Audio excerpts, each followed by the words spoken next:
Bismillahirrahmanirrahim. Pada malam hari ini kita akan ngaus kitab Ihya Ulumuddin halaman 64. Wa qala berkata Ka'ab rahimahullah, semoga Allah Ta'ala merahmati Ka'ab, yakunu fi akhir zaman, akan ada di akhir zaman ini ulama'u, orang-orang alim, yuzahidunan nasa fid dunya. Para orang alim ini akan menjadikan manusia itu zuhud fid dunya, dalam urusan dunia. Menjadikan orang lain itu zuhud dengan urusan dunia, tidak cinta dunia. Wala yazhaduna, tapi justru orang alim sendiri tidak zuhud. Wa yukhawwifunan nasa, dan mereka para alim ini memberikan rasa takut kepada manusia. Awas masuk neraka, awas itu tersesat, awas itu tidak pernah dikerjakan oleh Rasulullah, salah besar, dosa, maksiat, neraka. Wala yakhafuna, tapi mereka sendiri tidak takut kepada Allah. Wa yanhauna an ghasyanil wulat, mereka mencegah, mereka melarang an ghasyanil wulati, untuk bercampur baur dengan para pejabat, para pemimpin, para penguasa. Wa yaktunahum, sementara mereka mendatangi para penguasa.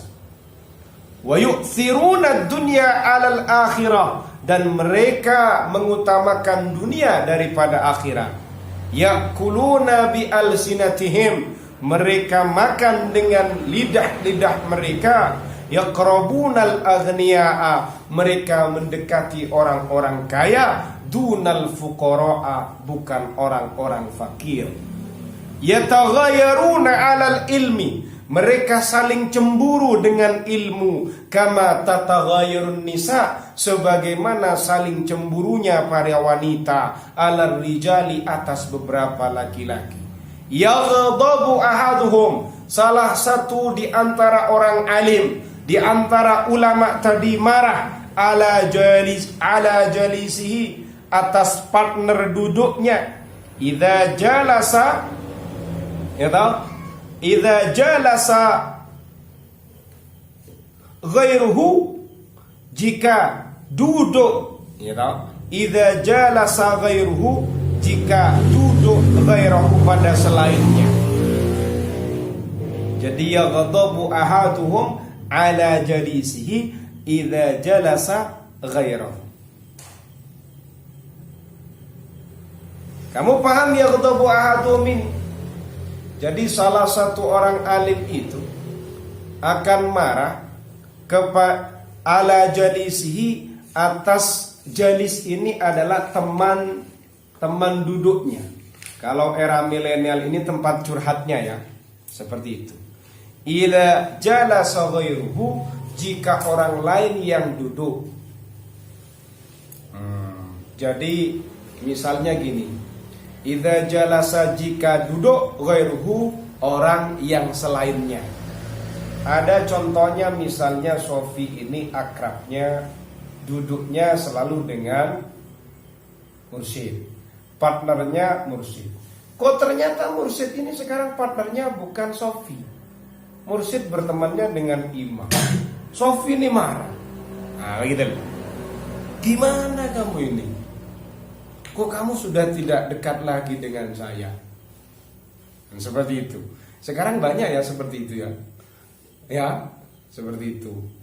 Rahmat akrabnya dengan imam. Pada suatu waktu ternyata Rahmat itu tidak dekat dengan imam, malah Rahmat dekatnya dengan mursyid. Akhirnya marah. Yang imam itu marah. Paham ya? Yaghdabu marah ahadum, salah satu para alim, salah satu ulama tadi, ala jalisi, atas partner duduknya. Idza jalasa ghairuhu, jika duduk ghairuhu, selainnya.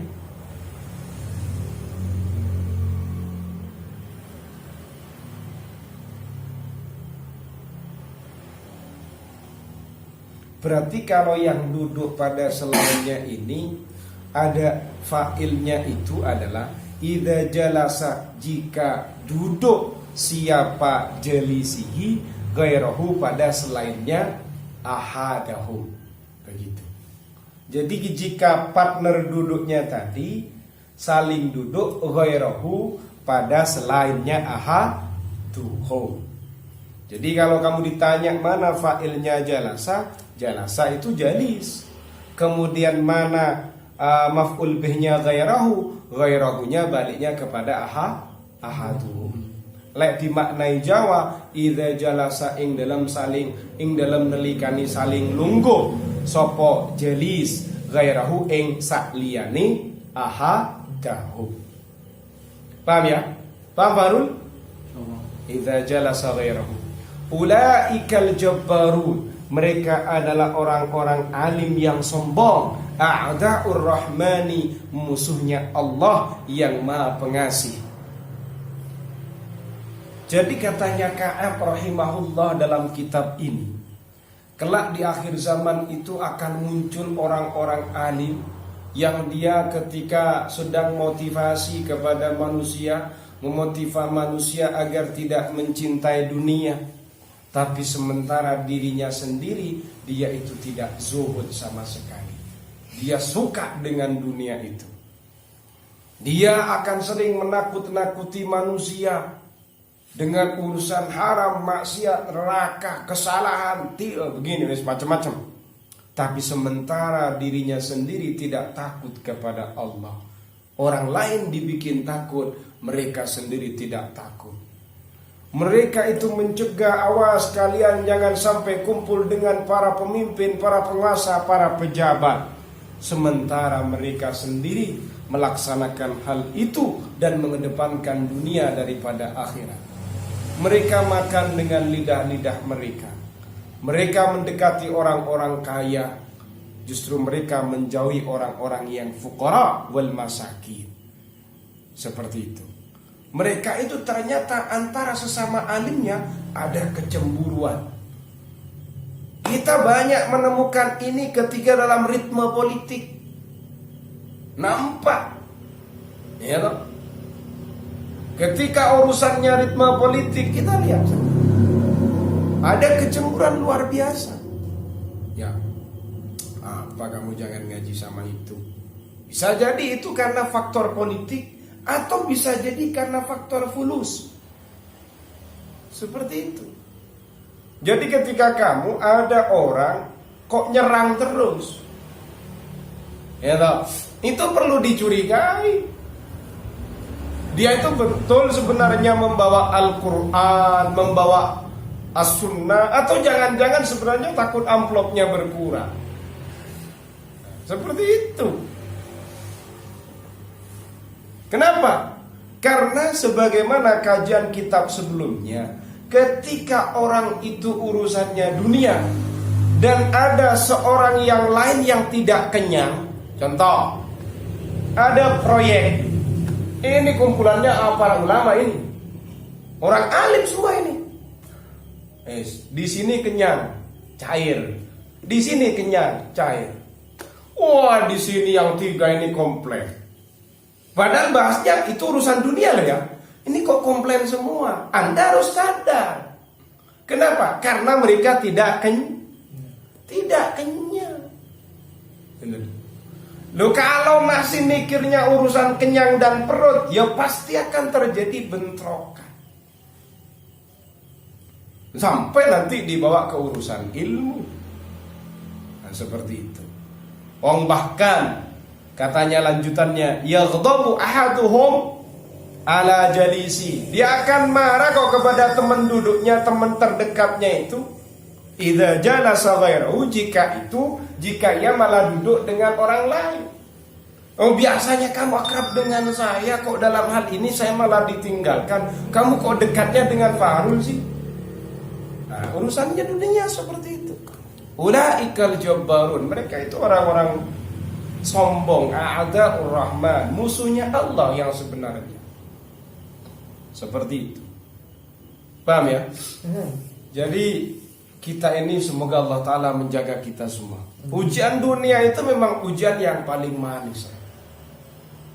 Seperti itu.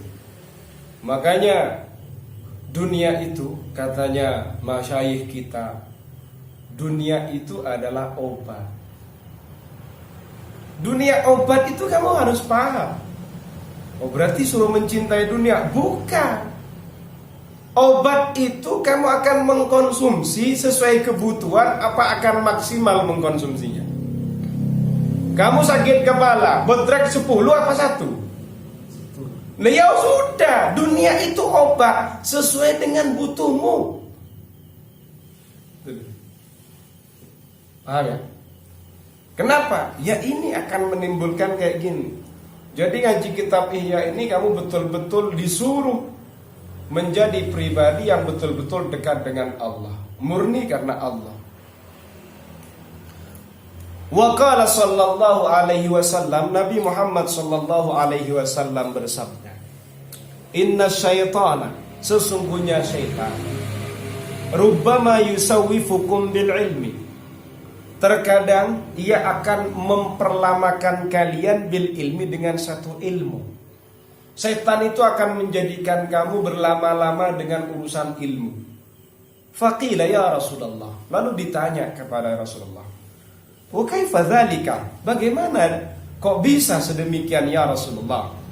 Qala sallallahu alaihi wasallam, Nabi Muhammad sallallahu alaihi wasallam bersabda, yaqulu, syaitan akan berkata, "Utlubil ilma wala ta'mal." Carilah olehmu ilmu, wala ta'mal, jangan kamu amalkan. Hatta ta'lama, hingga kamu tahu. Fala yazalu lil ilmi qailan walil amali musawwifan.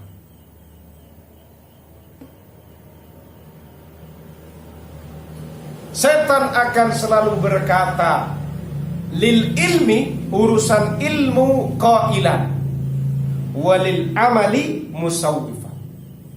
Jadi setan ini akan selalu mendukung, berkata ke kamu untuk memotivasi kamu agar ngaji. Tapi urusan mengamalkan ilmu, entar dulu, jangan diamalkan, ngaji dulu sampai tahu. Nah ini pekerjaannya setan. Hatta yamuta wa ma amila, sampai orang tadi juga mati dan tidak mengamalkan ilmunya. Makanya sedikit banyak ilmu itu sambil lalu kalian harus mengamalkan. Mengamalkan ilmu tidak harus 100% begitu. Kamu tidak bisa 100%, ya 99%. Tidak bisa saya, ya 95%. Pokoknya harus kamu berikhtiar untuk mengamalkan setapak demi setapak. Wa qala Sari as-Saqati, Sari as-Saqati berkata, "I'tazala rajulun litta'abbudi." Ada seorang laki-laki beriktizal, menjauh, beruzlah, litta'abbudi, tujuannya dia pengen fokus beribadah. Kana harisun ala talabil ilmi zahir. Padahal sosok ini, kepribadiannya itu sangat semangat untuk mencari ilmu zahir. Fasa'altuhu, lalu aku bertanya kepada lelaki tadi, "Kamu dulu ini kan sangat semangat ngaji. Kok sekarang kamu udah ngaji sekarang? Wong kamu ini semangatnya 45. Faqala, lalu laki tadi berkata, "Ra'aitu fin naumi qailan." Saya melihat dalam mimpi saya ada suara yang berkata, yaqulu li, ia berkata kepadaku, "Ila kam tudayyi al-ilma?" Hingga berapa ilmu yang akan kamu sia-siakan? Dayya'akallahu, maka Allah akan menyia-nyiakan kamu. Dayya'akallahu, Allah telah menyia-nyiakan kamu. Itu kalau maknai fi'il madhi. Kalau kita maknai doa, semoga Allah menyia-nyiakan kamu. Itu doa laknat berarti. Fakultu, lalu saya jawab suara tadi, inni la ahfazuhu, sesungguhnya aku niscaya aku akan menghafalnya, aku akan menjaganya. Faqala, lalu suara yang memanggil tadi berkata lagi, hifdzul ilmi al-amalu bihi, menjaga ilmu itu adalah mengamalkannya. Jadi katanya Sari As-Saqati ini, ada seorang laki-laki beruzlah, dia meninggalkan majelis taklim, padahal dia ini sangat semangat untuk ngaji ilmunya Allah. Kemudian dia itu beruzlah, fokus menyendiri, dia sudah tidak ngaji lagi, tapi fokus beribadah. Lalu kemudian saya tanya kepada orang laki tadi, hei, kamu dulu ini kan orangnya sangat semangat mencari ilmu, kok sekarang kamu sudah tidak semangat lagi mencari ilmu? Dijawab oleh laki-laki tadi, pada satu hari saya itu bermimpi. Terus dalam mimpi itu ada suara yang memanggil kepadaku, sampai kapan kamu itu akan menyanyiakan ilmumu? Awas, Allah Ta'ala nanti akan menyanyiakan kamu. Lalu saya jawab dalam mimpi itu, loh, saya ini kan menjaga ilmu, saya hafalkan semua, saya jaga semua. Dijawab sama suara yang memanggil tadi, menjaga ilmu itu ya mengamalkan ilmu itu.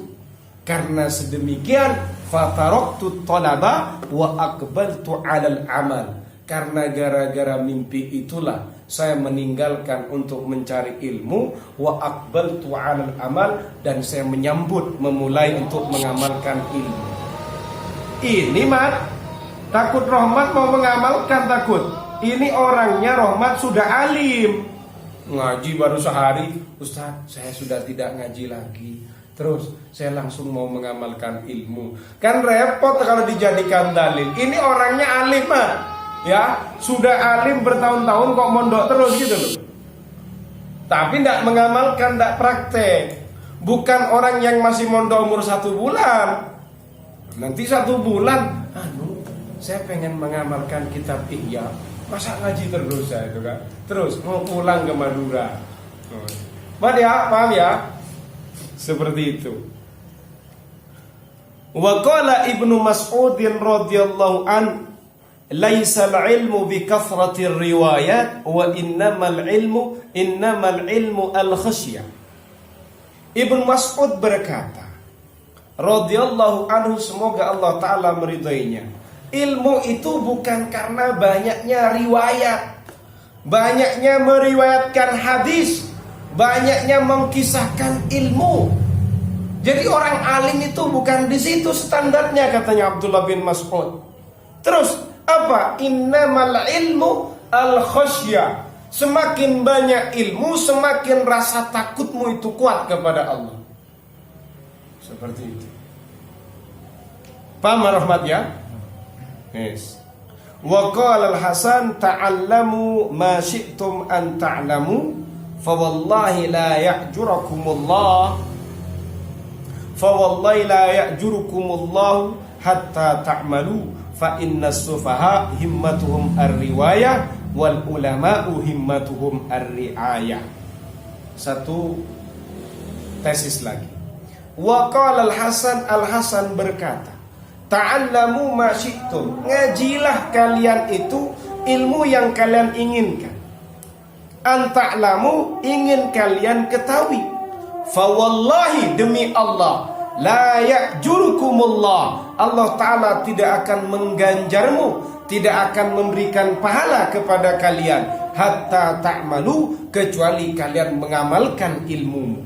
Fa inna sufaha'a, karena orang-orang goblok, orang-orang bodoh, orang-orang safih, himmatuhum ar-riwayah, kesukaan mereka, ambisi mereka cuma meriwayatkan, mendongengkan, mengkisahkan ilmu. Wal ulama, yang sejati, himmatuhum ar-riayah, orang alim yang sebenarnya adalah himmatuhum, ambisinya, keinginannya, ar-riayah, menjaganya.